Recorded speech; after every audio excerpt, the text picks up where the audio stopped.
Assalamualaikum everyone. Welcome back again with another video. This is Mamun. I am a English trainer. Today I am going to talk about advanced structure on having to. What is the meaning is having to? Most of the people don't know how to use having to. So let me do one thing, and I am requesting to all my viewers that don't skip this video till watch the end with me. And after completing this video, you will be able to get a lot of things. So no more late, and let's get started and have a look. যে স্ট্রাকচারটা এটা হচ্ছে having to.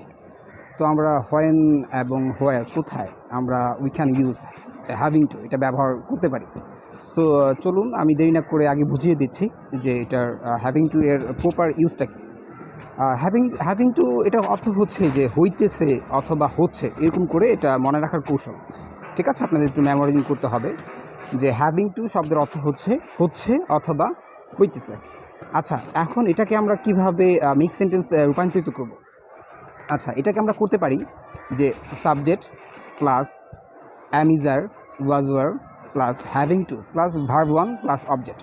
ঠিক আছে, আবারও বলছি, subject plus am is are was were plus having to plus verb one plus object.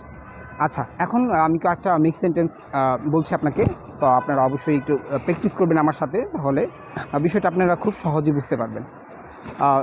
প্রথমে হচ্ছে যে I am having to cook food, আমাকে রান্না করতে হচ্ছে বা হইতেছে।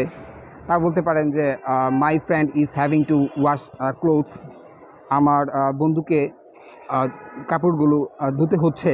ঠিক আছে, তারপর আমরা বলতে পারি যে I am having to clean this room. ঠিক আছে, I am having to clean this room, আমার এই রুমটা আর কি কী করতে হচ্ছে, পরিষ্কার করতে হচ্ছে।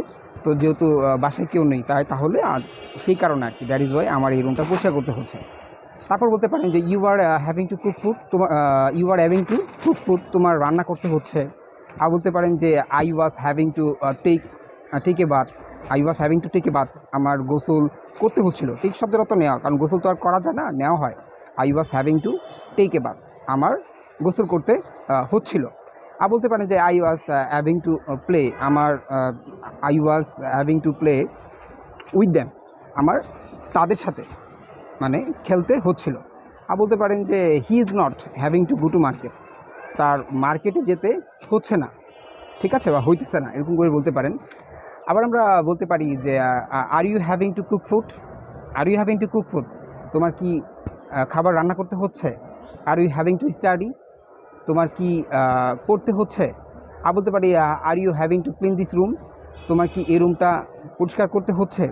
তো that is how you can create lot of structure, a lot of make sentence, just whatever you have, just keep on doing, keep on making this sentence.